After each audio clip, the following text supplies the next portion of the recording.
Welcome to Life by Design. I'm your host, Robyne, and I am thrilled to welcome you to this space for real conversations about how we live, how we show up day in and day out, because the quality of our life is shaped by our habits. What we do in ordinary time allows us to be extraordinary. We can unpack what it takes to truly live well and be well in real life. Welcome to Life by Design. And I'm just so excited that you are here. On today's episode of Life by Design, I had the opportunity to connect again with Brian Ford. Now, I was very fortunate to be a guest on Brian's podcast a wee while ago. And after that conversation, I'm like, buddy, come over here, which just as a behind the curtain happens a lot with podcasts. Anyway, Brian, it's so refreshing. He is a through and through behaviorist. He is so interested in the human condition and understanding the mechanics around behaviors, habits. He introduces his take on this idea about having standards versus goals and the power of intention and identity. I learned so much from my time talking with Brian. I'm very confident that this will be useful for you as well. So be sure to give him a follow, listen to the episode, and I hope you enjoy this interview with Brian Ford.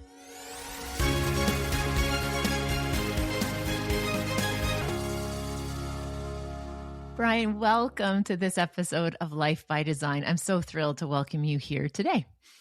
Thank you so much, Robyne. It's an honor, and I'm excited to chat with you. Oh, that's terrific. Now, for folks who haven't come across your work yet, could you give us just a wee little backgrounder about who Brian is, what you're working on, and what you're thinking about these days? Sure. Well, I'm probably best known as the host and founder of a podcast called Self-Improvement Daily. Over 7.5 years, I've been basically sharing a memoir of my own personal development, what I'm learning, what I'm consuming, what I'm experiencing, how these difficult topics that we all try and process all actually play into real life scenarios. And I'm basically the guinea pig, and I just get to share the things that I'm going through. And in my story arc into personal development is actually through sports. So I was a Division I student athlete. I played soccer at UC Davis. I studied neurobiology, and I was the star. I was the team captain. I was the scholar athlete of the year. I was on the fast track. I was making a difference in the world until I left this structure of organized sports. And I got a job. And when I got a job, I became average very quickly. And I was like, wait, everyone, but I'm the guy. Like, don't you know that no matter what I touch, I thrive, I excel. And I was in medical device sales, and I was basically working with spine surgeons, neuro and orthopedic surgeons. And I was trying to convince them to use my product. And they'd been in their practice longer than I'd been alive. Right. So what license do I have? So it was at that point when I realized, okay, I need to get better. I cannot rely on my talent and the version of myself that's gotten me here. I need to be proactive about building myself into a new version of myself. And that's when I became a personal development junkie, and I started reading every book I could get my hand on, started borrowing every idea from the world's most successful people to understand what about them helped them to succeed at that level, and began to immerse myself in that world. And some people might experience this also. Reading and consuming is not enough. I felt entitled. It's like, oh, I'm doing all of the right things. I'm putting so much time into my self-growth, but my life isn't changing. Like, why isn't it changing? And it's because I was not applying what I was learning. Of course, we need to take action different ways. And that's where the book that changed my life the most in the personal development world is called The Compound Effect by Darren Hardy. I took that letter to letter, and I was like, all right, he talks about daily tracking. He talks about making better choices. He talks about having the right habits. He talks about the power of your environment. He talks about picking up momentum. How do you actually do these things? And I created my own system that was inspired by what he described and evolved it over the course of time. And it really has become central to my own coaching philosophies and the way that I operate and exist in the world. So that's what brings me into the spaces where I'm at today, where I'm a behavior change coach. I'm a podcaster, got a huge impact movement and mission that's behind me too. And I'm excited to share all the things I'm up to. Yeah. Brian, I just there are so many parts of that story that it just resonates on such a deep level. And I just appreciate first the vulnerability of just that honesty of, hey, life was pretty good. I was kind of the guy.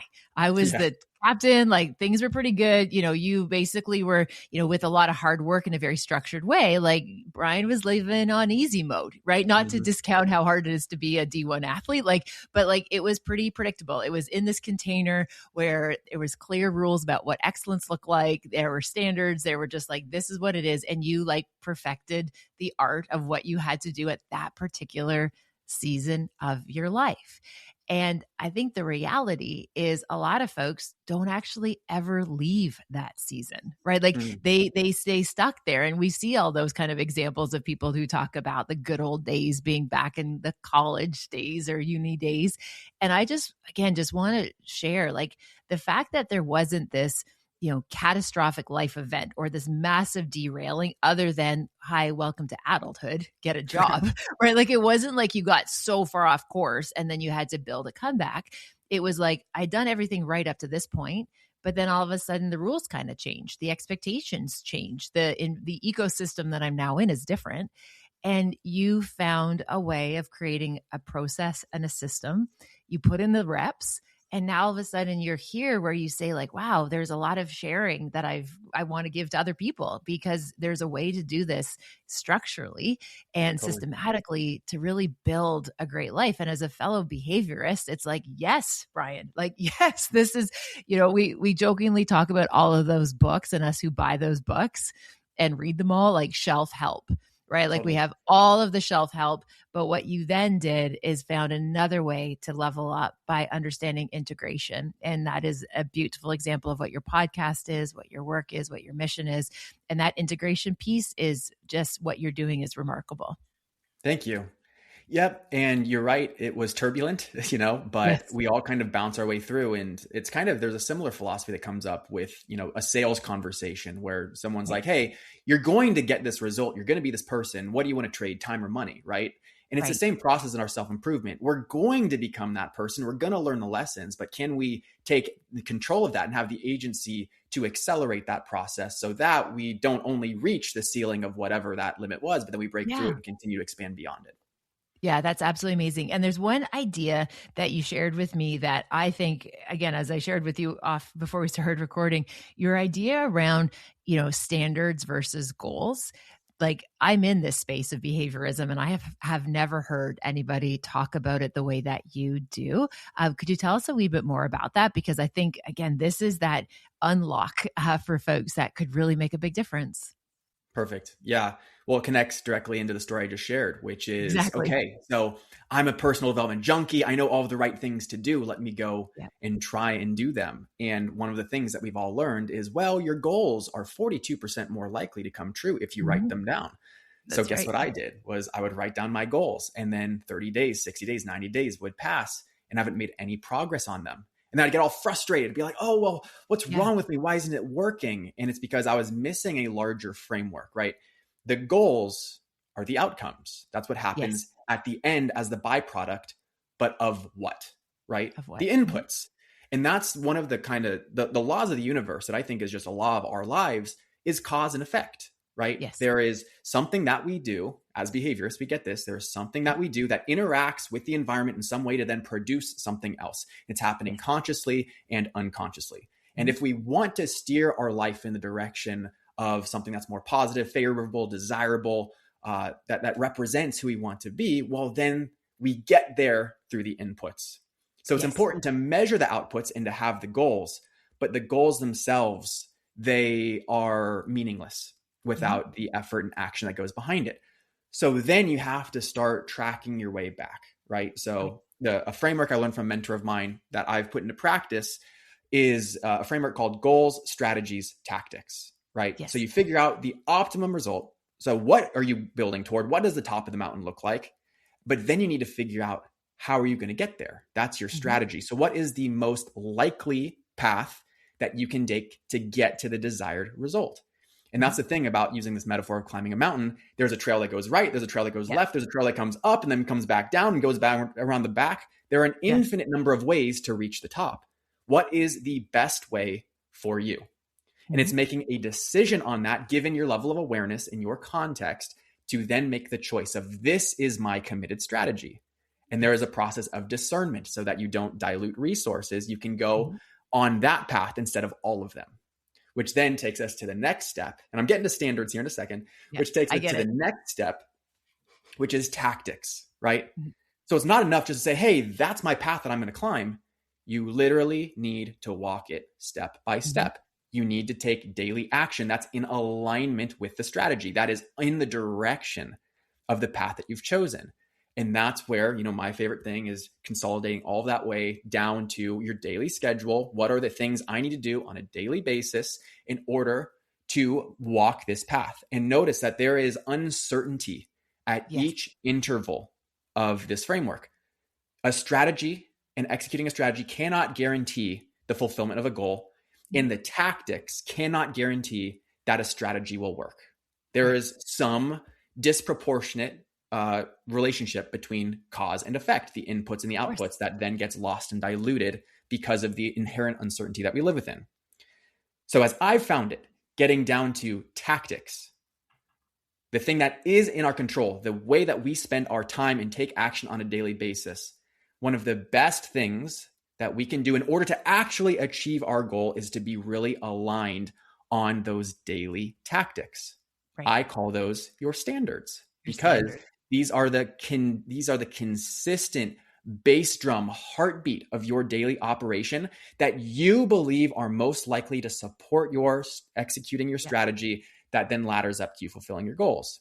So when we talk about the focus in our lives, we need to set the goal to then reverse engineer all these different elements, but we need to take action and define our standards. And one of the details around standards is it's kind of a buzzword. It's great to have high standards, but what does that mean? Well, clarity is an incredibly important piece. We need to make things as objective as possible so that our unconscious mind can't rationalize into, oh yeah, I exercised today because I walked across the street to grab a burger, right? Like that doesn't count. You need to clearly define your standards so that you can measure on a daily basis your performance and activity against those standards. So that's a bit about how it kind of ladders up and why standards should be the brunt of our focus on a daily basis versus goals. Yeah. And like, Ryan, I just appreciate how you illustrated that and mapped it out, and it makes absolute perfect sense. Like it feels right.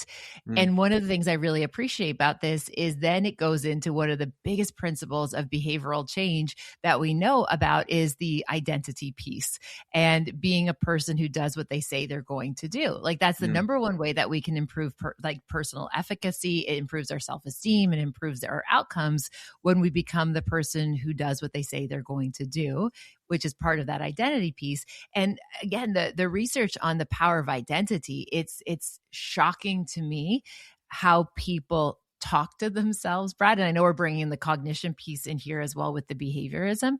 However, what we know about it is that what we see is that, so for example, I'm sure you, Brian, you've come across the study around like smoking cessation, where they were trying to get people to reduce their smoking. And one group was simply called the group that was trying to quit. They were smokers who were trying to quit smoking. And the other group was given the same intervention, but they were called a group of non-smokers. Like this group is now non-smokers. This group is a group of smokers who are trying to quit. These are non-smokers. And what was remarkable, same intervention, and enough distribution of people in both camps.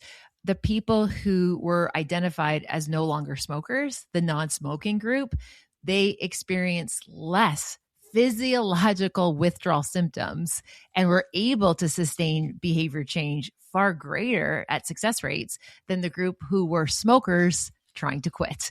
So when you bring in that conversation about standards, I think that evolution to it is that piece about identity, that you are somebody who, I am somebody who does this. I'm somebody who takes the stairs, not the elevator when I can, right? I'm somebody who, and that creates these standards. And again, it keeps it within reach versus some of those goals might feel really far away. And I think that's where a lot of the self-sabotage comes in, and where it's like, oh, well, my goal is to do this, but there's so much time between here and my goal. Like, what's that one exercise being crossing the street to get the burger? Like, that's really not going to do that big of a deal. But those things repeated really do. Yeah.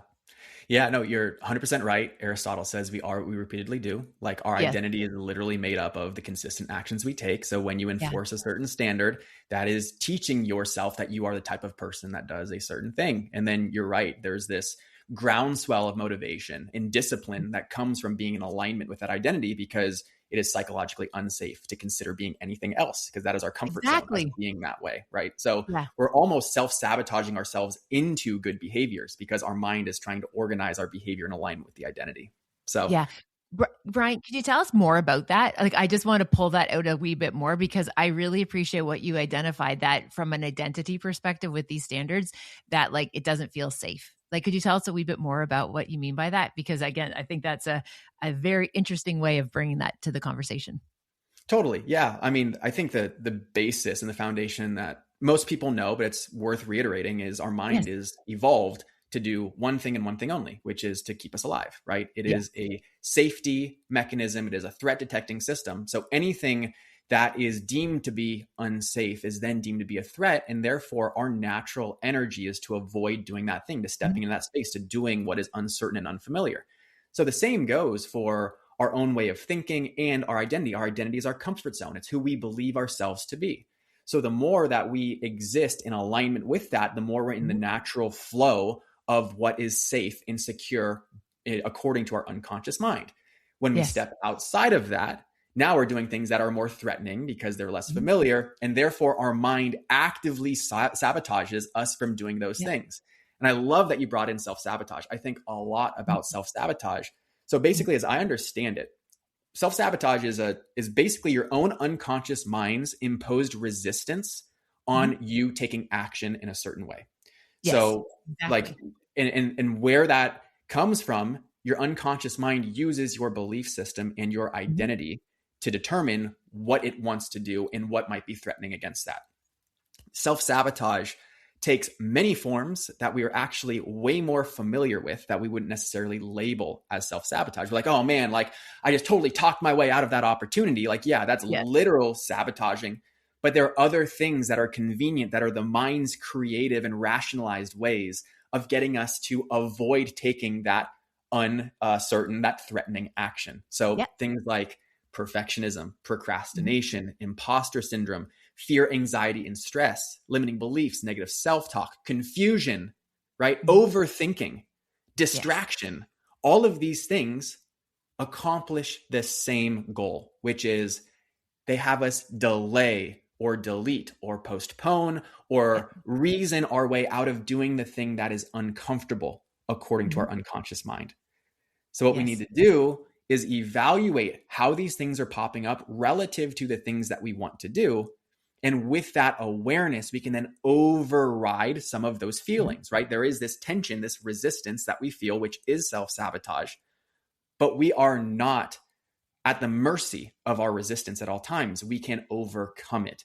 And what I say is you must overcome that resistance to become the version of yourself you want to be. And it does involve unlearning some of those patterns, choosing otherwise, using willpower and environmental design and your own sense of discipline to be able to impose the action to establish that new standard until that becomes comfortable.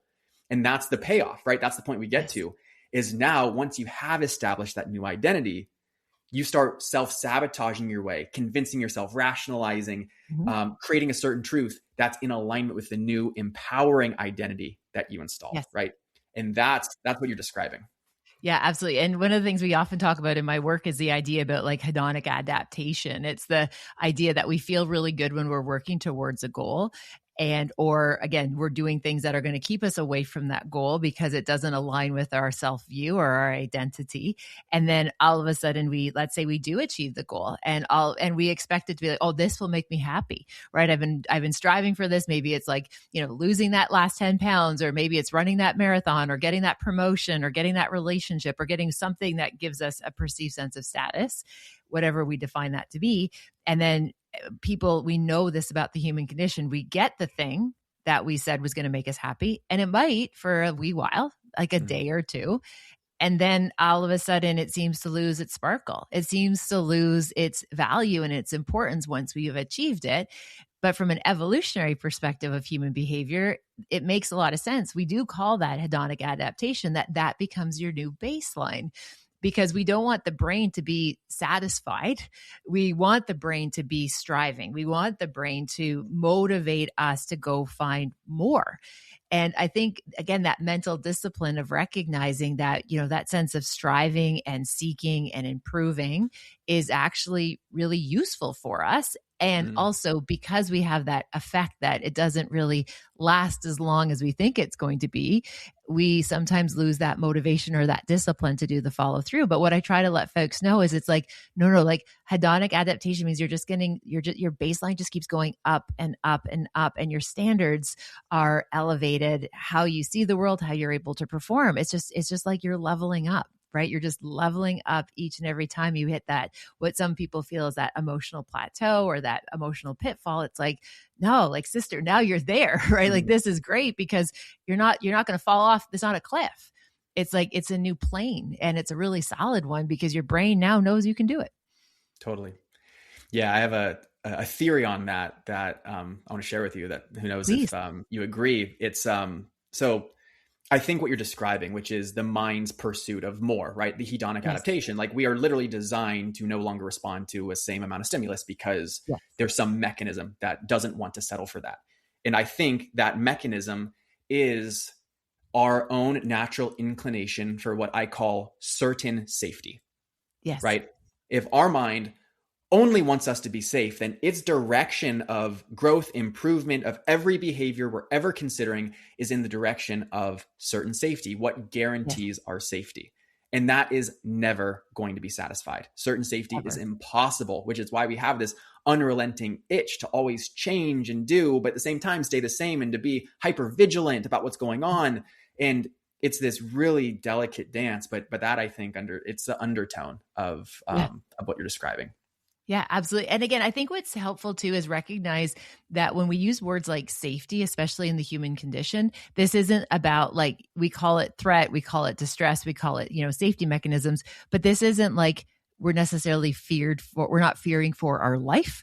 It's not a matter of life and death. And I can share with you just a really brief example with my first book that came out years ago. I remember I was presented essentially concurrently like two options. And one was for a very small local like radio station who wanted to do an interview. Like, I'm talking about like miniature opportunity.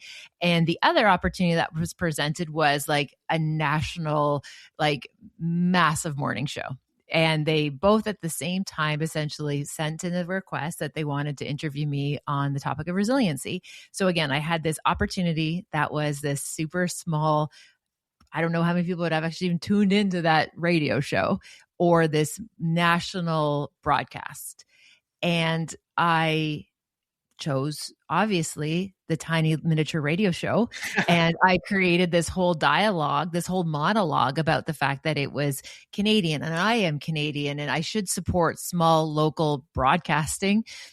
When I took one big step back, it was all about, this was unknown, this big global entity of putting my work out there on that large of a stage with that much potential opportunities for rejection, for like all the things that can happen when you put yourself out there in a new space. And again, I found my own justification as to like, no, I want to support small local media. But at the end of the day, when I pull all those excuses back and pull out some of that subconscious behavior, it was absolutely about safety and the fear of rejection, the fear of criticism, the fear of feedback. So when we talk about security and safety, this isn't like, obviously on the deepest level, yes, it's our survival. But for the majority of us, it shows up in the fear of rejection, in the fear of judgment or criticism, anything that we could do to be othered by our groups. Yeah. That is textbook self-sabotage right there. Yes. Because it's exactly what we're talking about, which is there were two options. One is more unfamiliar.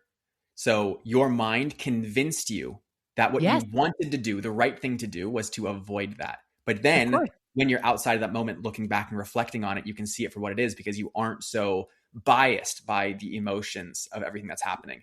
And that's one of the questions that I get often. That is like, I know when someone asks it, they're like, wow, you're really thinking deep about this, which is, okay, so self-sabotage is real. There are times when you feel fear in a moment. There are times when you have something else that you could be doing. A new idea comes up. You might change course.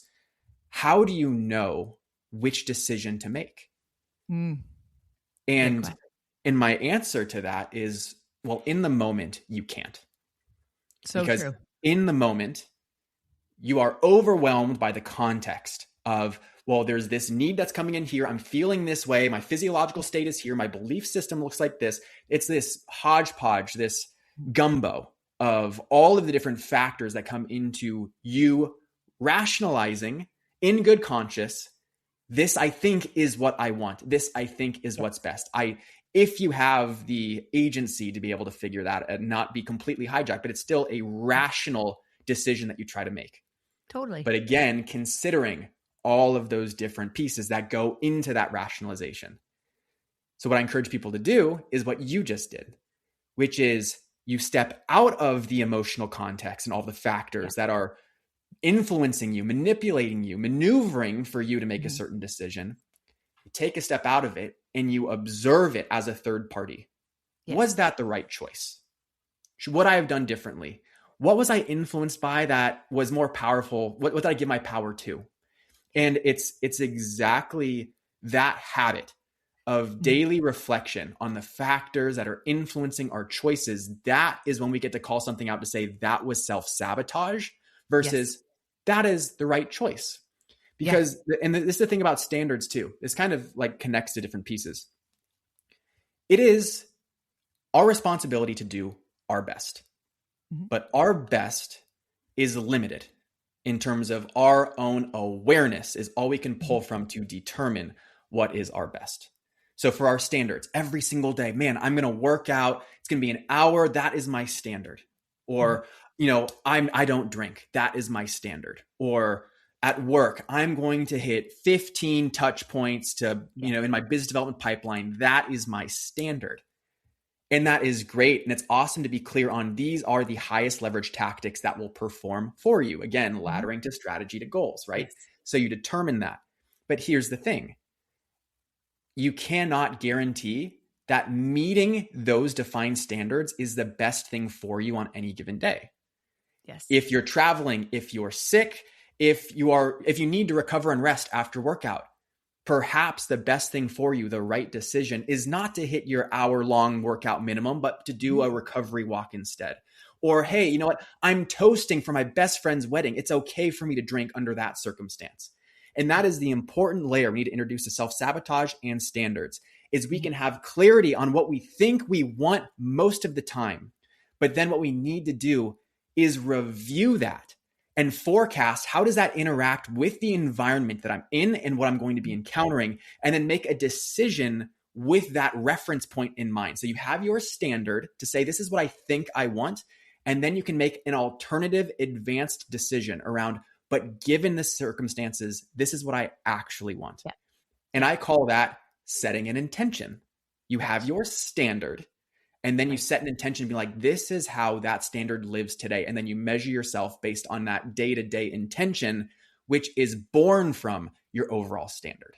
Does that make sense? Yeah, 100%, 100%. Yeah. And in my research program, and when I'm training people to use this, so I do like collective kind of communities of practice to help people kind of unpack and solve some of this. And one of the tools that we use in that community is understanding the idea that when we first wake up in the morning, right, we want to, thankfully, we've had a decent night's sleep, or we kind of have a sense of how resourced we are, and to give ourselves a score, like out of 100, like what percentage of am I feeling today in terms of being well resourced? Because if I'm waking up and I have a day that's going to require me to be 100% or even at 95% capacity, but first thing in the morning, I'm feeling like I'm at a 60, then what I do, and I encourage people to do, is to look at the next 16 hours until you are also in another state of sleep, to say, okay, you have 16 hours, you showing up at 60%. That actually is your 100 that day. And what are you able to adapt? What are you able to set aside, delegate, delay? So then that way we know that you're not going into overtime or into extra minutes, that you actually don't have that to give, because that's going to impact performance across those 16 hours. And one of the things that we were able to do, Brian, when we track this, is that the closer and the earlier someone was able to get in alignment between, okay, today I feel like I'm at a 70. This is what my next 16 hours of wake and work is going to look like in those 16 hours. And I do that at 70%. they actually recovered faster and made fewer errors Wow. than if they just tried to overextend over and extend. And I think that's one of there's many reasons why people burn themselves out or kind of give up. And one of them being is just that they aren't well resourced to what they're being asked to. And in an ideal state, we'd, always be up in the 80, 90, 100%, but that's just not reality. So being able to say, wow, today I'm at like a 7, this is going to be 70%, and that's good enough. And that is my 100 today. Yeah. That is beautiful that you have that as a Yeah. practice, that you encourage people within that. And Yeah. what you're describing is, it's perfectly fits into what I was describing, which is Yes. you have a certain standard or intention or idea for what you want to do on a daily basis. But then when you get the awareness of, oh, that Yes. was in that setting ideally, but given the conditions that I'm in now, this actually makes more sense. And there's a Yes. humility to Yes. reconsidering what your commitments are, right? And there's, 100%. like you said, and what it ultimately does is it helps you to have a greater output over the long term, because you're meeting right. each moment with the demand that you've created versus the demand that is in front of you that, that was predetermined. So Yeah.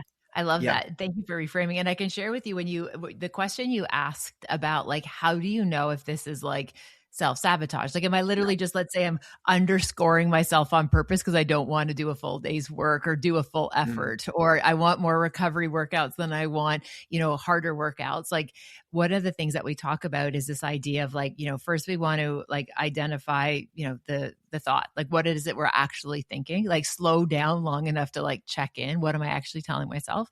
Just recognize the feeling, right? What is that feeling? What's kind of going on? And if we can get those close together. But then one of the ones that I find really helpful for folks to help kind of discern if it's self-sabotage is, what is your impulse telling you to do? Like, what is the impulse telling you? And anytime it involves skip, hide, take it easy, run away, shut down, like that is really great data to let us know that it's likely in that camp of a need not being met. And that need might be that I don't feel safe, or I don't feel like I'm resourced enough to do what I'm doing. But I find once we can articulate the thought and the feeling that's present, then we can tap into like, what is the impulse? And again, as a behaviorist, to me, the impulse is like, it's what's firing, right? It's like what's going to make you hit snooze versus get up and go for that walk, right? Like the impulse is important. And I know personally from lessons learned, anything that revolves around running away, shutting down, fear, like all of those are those fear practices. And as soon as I recognize them as somebody who holds a value of being somebody who is courageous, I then tap back into the identity piece, and it says, I'm somebody who wants to be brave. I'm somebody who wants to show up in a courageous way. So I get that the impulse is to run, hide, fear, avoid, delay, don't do it. Take the radio show, not the morning broadcast show. But I want to be somebody who's brave, because that's a value. So it allows me to choose again. It allows me to then act, behave, respond in a way when I've given space and recognition, as you said, building up that awareness. And then it all kind of, what I see in my work, but also personally, that is that kind of that missing piece, that once I've started to learn about my impulses, and that impulse might be to like skip lunch. It might be to reach for a bag of gummy bears instead of that apple, right? Like whatever the impulse is, the impulse gives us so much data that we can really understand what our needs are. Absolutely. That is brilliant. Yeah, I love that, because an impulse, you intuitively know that the motivation behind it doesn't serve you. Yes. And it's asking a better question like that, which is, what is my impulse versus what do I feel like doing? You're then giving your brain the space and your mind the ability to then centralize on, well, what are the layers to this, instead of just what is it at face value. So I love that practice, and I'm going to steal it. You're welcome to it. I'll give it to you with a bow on it. Take it. And again, I've even used that, like walking through people, being like, okay, tell me the thought, tell me tell me what it's feeling and what's your impulse to do. And like the impulse could be like, just to like do takeaway and watch 14 hours of Netflix and like do anything other than adult. Great. Okay. Totally. What that tells me is you're overworked and you're underrested. And we only like to operate in extremes, which means you've gone over your threshold of what you can tolerate in terms of output. you're not receiving anymore. And when we have the impulse to shut down, to eat our feelings with all the delicious carbohydrates and watch all the episodes, the need that's not being met is that you're not feeling rested. And our bodies learned you either are oscillating between all in, 100% locked in, dialed in, perform, achieve in that beta brainwave state, or we want to just completely tap out and numb out, right? And we want to show our brain that there's a lot of points in that 180 degree, right? There's a lot of other points where we can intercept, like you talked about with that trailhead, that there's always other ways to kind of meet those goals and summit those big, excellent moments. Yeah. Yeah. And what comes to mind is as you realize that you're surfing the urge, as Nir Eyal calls it, right? Kind of like you feel that impulse.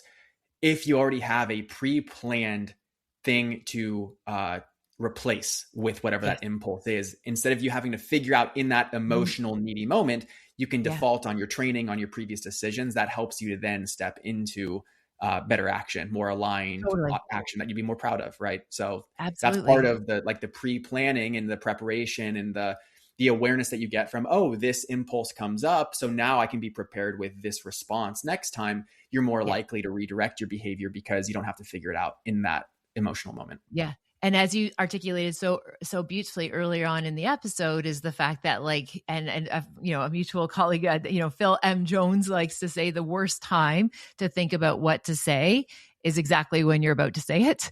And to me, it reminds me is the worst time to behave, like when you're trying to figure out what my right behavior is to try to figure that out exactly when you need to execute it. So having a go strategy where, maybe your impulse is just to come home and crash out at the end of the day, creating a go strategy where it's like, okay, when I feel like that, I'm actually going to stop and I'm going to grab, maybe a pre-prepared meal on my way home. I'm not going to get home hungry after a difficult day and try to problem solve in that moment to make wise decisions. I'm literally just going to be picking up my greens and my protein on the way home to simplify it. And again, I'm convinced that if it's in front of us, we will eat it. Right. Like, it's like, and again, that's why meal prep is so useful, right? If it's in front of us and we remove the barriers, we'll eat the things that we know are going to help us with our goals if we're thinking about a nutrition goal. So anyway, Brian, I could talk to you for days. It is, just so you know, like on a side note, it is so refreshing to talk to a behaviorist. It's like, no, we do have feelings, because I love how people are like, oh, you've taken out the feelings. It's like, no, we understand feelings and we're really interested in action.